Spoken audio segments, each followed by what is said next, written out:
can start drinking my tea. You've got the back and finish yourself off. Oh no. What was the question? No idea. Our socials, we've done it. Your turn. We're running out. No, that's a lie. It's after sharp. Oh, when do you put your Christmas steps up on the salon? As early as possible. Where's early? Nah, I'm a Scrooge, full on Scrooge. Last year the girls did it without my permission and I walked in the salon and had to walk her out for a sec. I support that. No, 100%. I know. Yeah, mid-November we say, because we like to advertise the Christmas packs. My logic is right. One, I am absolutely head elf. And I love Christmas. Number two, if you've got clients that are like 6 to 8 weeks, everybody needs to appreciate the beautiful salon Christmas. You're worried they're going to miss out. So if somebody comes in end of November and you haven't got your decks up and then you don't see people in January, then do not get an experience. Well, yeah. And I feel like everybody deserves to see my 12-foot Christmas tree. Yes. So I have a little pop-up tree from August, Well, like 20 quid. You best believe I'm going to walk up at your salon.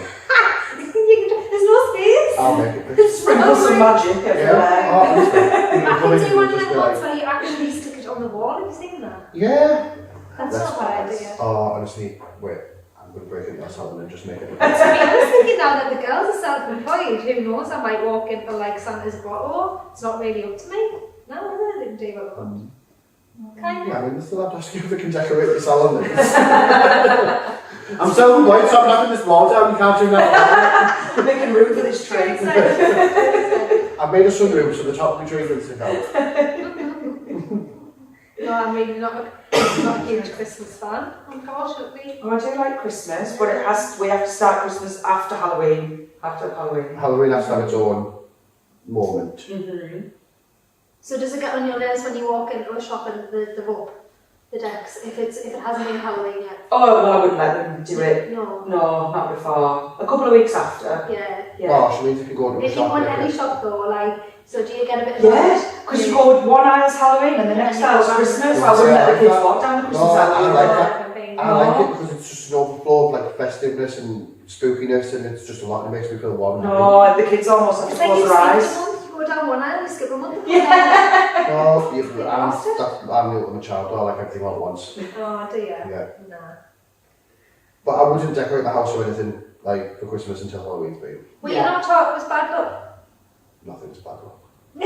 No, see, then I'm the opposite end. After Christmas, it's got to be down instantly. Yeah, see that as much as I am head up. The second it's done, I might get that down. Just clutter. Yeah. In between Christmas and New Year, it has to be done. I'm not this 12. Is it 12 days 12 after? days after. Yeah, no, I want it gone. We always I talk like- the 1st of December though. It goes up on the 1st of December. At home, I do that. Right. Well, the first weekend in December, Yeah. more so for the kids. Yeah. I'm not gonna lie, all mine's normally at the beginning of November. But I'm away this year, so it's gonna have to wait until back end. Well, this is our first year we've got the puppy, so who knows, he might eat the tree this year. We don't know. Oh, when mine was with me, you should just stand and lick the baubles. I'll just have a caged tree in the corner. Actually, mine's not that bad with the tree. Oh, I know, but mine ate my chair the other day. Oh. Did you not see the state of the blow drying brush? Oh, yeah! Don't break my new bottle! That's wait, I've got a couple more. Sorry, have a pen instead. Enough Christmas talk. The Never enough. You're just being the Christmas. I know, I was just about to say, I almost wanted to just make the question up there. Just losing on Christmas. Why did you join IdHAIR? First time? She left us. Halfway through. She abandoned us. The first time, I think it was an educator he's had that I really liked and followed, and it's always been something with IdHAIR. I think I've said this somewhere in a video before. The education side of things, I like the support. Lindsay, you could just say me. It's me. Yes, It's me and my Christmas spirit. But listen, I will admit I did leave for another brand and absolutely hated it and came back. And the reason I came back was because of this one here. isn't he canny? But no, it was having something in one place, if that makes sense. So ID has a bit of everything. You go into some salons and there's bits of all sorts, you've got a bit of this, bit of that, bit of that. With ID, I felt like not only are they so cost effective because there's always deals and stuff on, but it's like you've got something for every customer. You don't have to like go looking, oh, I haven't got a serum in ID, so I'm going to go looking at another brand. Like I feel like I've got something for everybody. It covers all bases, doesn't it? Yeah. That was a big thing for me because I am very like OCD with stuff like that. I hate like if you go in a cupboard and it's like so many tubes of this and then a tube of another brand and then a tube of another brand. I'm like, no, I just need everything the same. I need even like one of the girls in here was like, oh, I'm going to buy a new trolley. I was like, well, you can only buy a trolley that's the same as the others. Yeah. Because I'm not having trolleys. Like everything has to match. Yeah. Like you don't understand the anxiety getting these two mirrors don't match them. I did not like No, and it was only because I could only get 6 of them. And it honestly, I don't look over this direction if I can help it. I didn't even I like it. I do like those ones. I like it because it's like kind of different. If you want to get a makeup artist in the degree. Yeah, at least it's like a different sort of. Yeah. I do a couple of gents, so I'm like, this is the barber in Salon. Yeah. No, I like the fact that it's one tube. Yeah, you can do a lot with one tube. Yeah, you can do what you want with it. It's like you said, instead of having 10 million different things. Yeah. Yeah. Like you some age of permanency. I think if you asked me, I couldn't put it down to one thing. It was a number of things. It was the cost. Yes. It was like you say that there's a solution to every problem within the IdHAIR family. So whether that be colour, styling, condition, perming, and anything, we make something for every situation or scenario. It's also like the ethos of the brand as well. I must admit I'm guilty that I was never that bothered about things being eco-friendly and vegan and stuff like that. That's not me. Yeah. I'm like, more chemicals the better. If it smells nice, I'll have it. If it looks pretty, smash and put it on the shelf. Yeah. But I think in this day and age now, more people are much more bothered about that. Yes. Yeah. And especially when I'm going into salons and stuff and educating, I realise how important that is to people. Like when I'm saying, you know, that the packaging is made from recycled plastic, all of this range is vegan friendly, and they go, oh yeah. Like, I feel like it is so important now, so that is, as much as it was never important to me before, I feel like it's became a lot more important the more that I've got involved with ID and like realised the extent of it. That I feel like it is something nice now that I do appreciate a lot. Yeah, because that seems to be one of the first things people ask now when they come in. Yeah, definitely. Yeah, I didn't until my daughter went vegetarian a few years ago. And I think I started looking at it a bit more when she did that and just thinking, oh, like, you don't realise what they're kind of being made from or like being tested on. Because you didn't back then, you didn't look at stuff like that. Years ago, we didn't question it, didn't we? As long as it smelled nice and looked good. That was it, yeah. Whereas now, I think people are a lot more savvy. It's like, you know, is it vegan, is it this, is it no animal testing and, you know, stuff like that. You mentioned the smell as well, though, that I did paint. Because it just, I've, the other brand that was quite like strong smelling. Yeah. Like almost like a box dye smell. I didn't like that. So ID is just, you mix it and it's like, it doesn't whack you in the face. It's lovely, isn't it? It's not like being in car crash. Your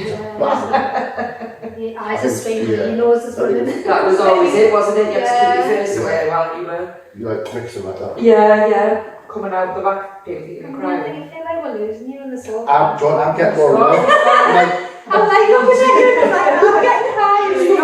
You're getting pumped honestly, I'm melting.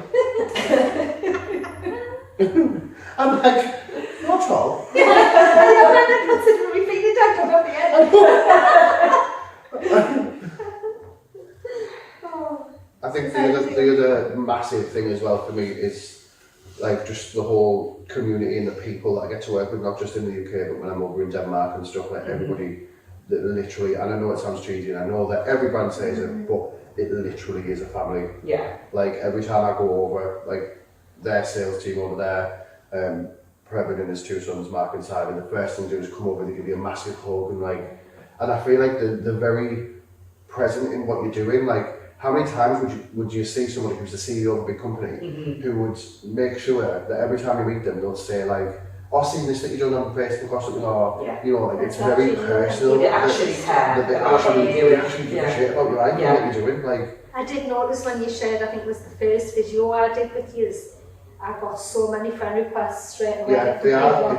I obviously checking who they were first. But I think I've got a new Facebook, not my friends with them now, but it was one of the first things that happened when my phone was just going it's like the second that you mentioned anything to do with IdHAIR UK, it's like, oh, you'll get a request from Simon, Mark, Christopher, whoever, like everybody, they just dive on it like, oh, welcome, you know, it's blush. Well, they were even so welcoming when we went over for our trip to Denmark. That's another thing about joining, it's like opportunities as well. I would never have been able to go over and see anything, but yeah, it was really good. There needs to be more of that. Yeah, I know.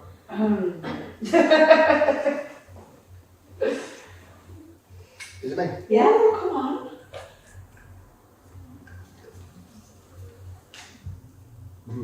Pet peeves in the salon. Well, people. I mean, this could go on a while. How long have we got?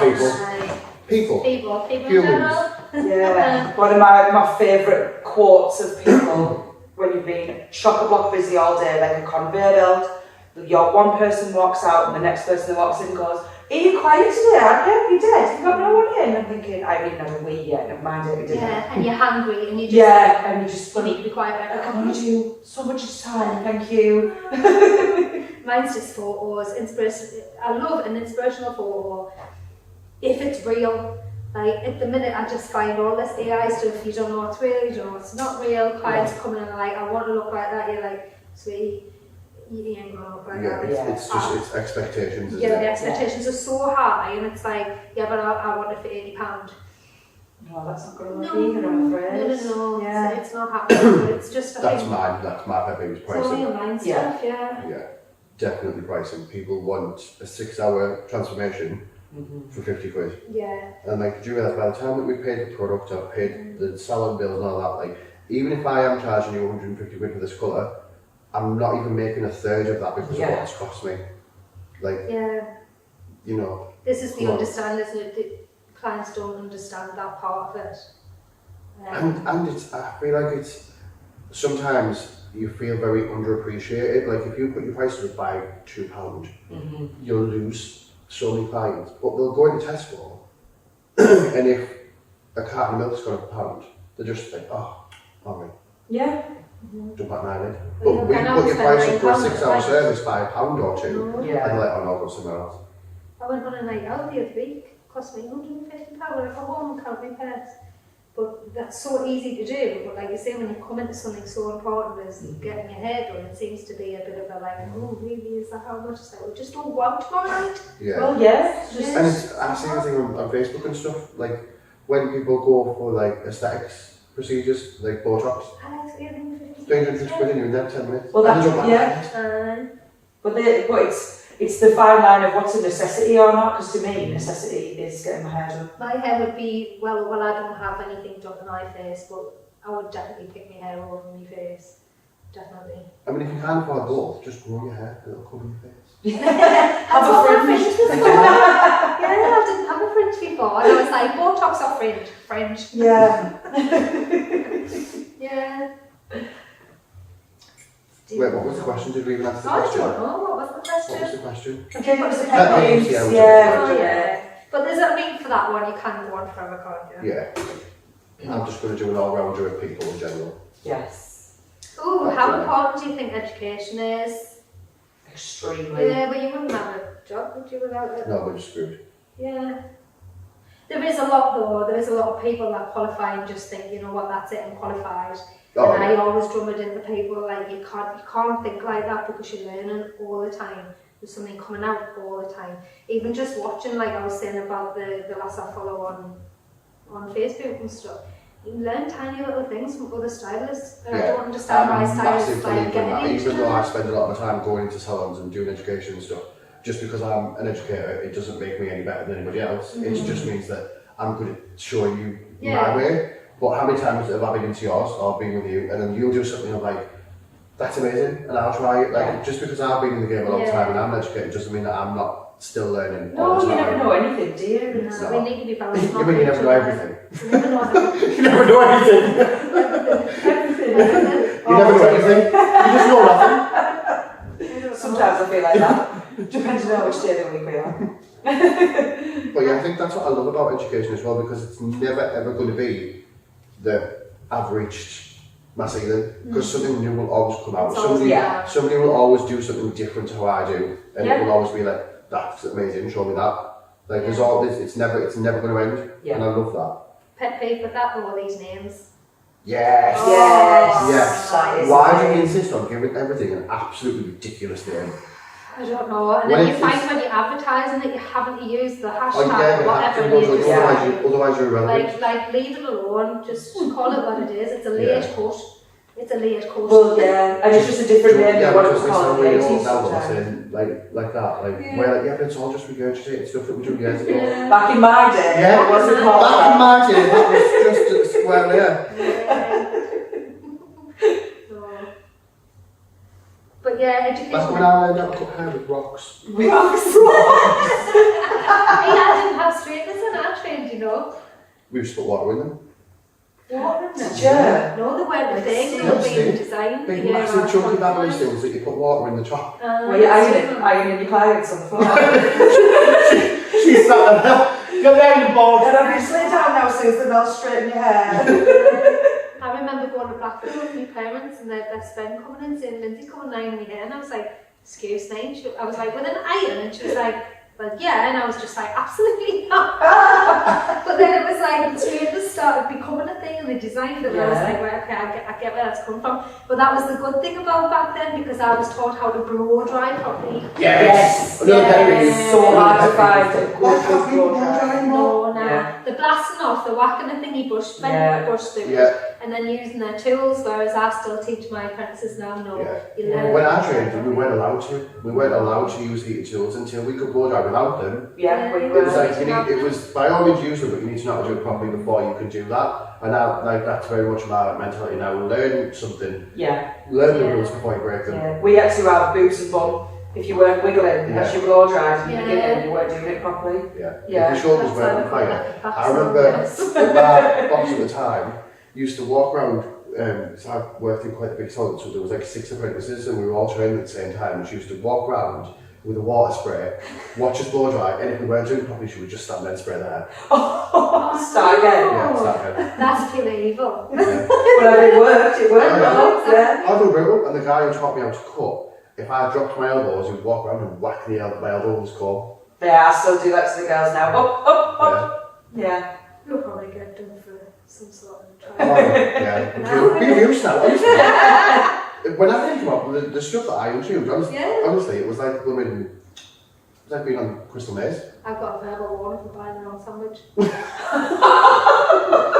Shit, you know what I did. Got a verbal warning. Yeah. But do you think some of the stuff like that now, though, like, makes us, I don't know, more like resilient? Is that the word? Yeah. Yeah. It toughened us a bit. Yeah. So, I think for me, one of the reasons why I wanted a salon as well is because I didn't want people to feel the way I did. Oh yeah. I used to didn't go have a fly. first. Yes. I used to have, my mum used to have a foot spa out for me. She weren't allowed to sit down in my salon. And I would come in from work at 8 o'clock, 9 o'clock at night, and I would sit and cry for an hour with my feet in the spa. Yeah. And I said, you know what, I never want any, especially younger ones, to feel like that in my salon. So I'm still not strict, but I'm still like, but to an extent. Yeah. So like, I was like that when I opened my first salon, but I went too far to the point where I'd be like, yeah, you scrub along, and I'm there 10 o'clock scrubbing the floor. Yeah, well, that, Like, oh, you just go out to it, it's fine. that's the other thing about what we said earlier about It's balance, the friendship. isn't it? Yeah, finding the balance.